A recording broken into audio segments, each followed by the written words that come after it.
Hello folks, welcome to the channel. If you want to save an image from any website as a default extension, for example .jpg, .png, then watch this video.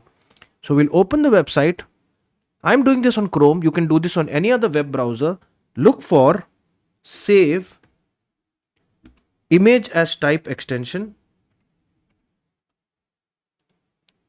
and then you can get this for Microsoft Edge, or if you're using Chrome you can get this on the Chrome store.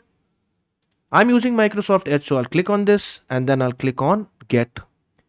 Now before I add the extension, let me show you what happens if I do not have this extension. So I will look for a generic image, let's say this one, and I will right click on this and click on save image as.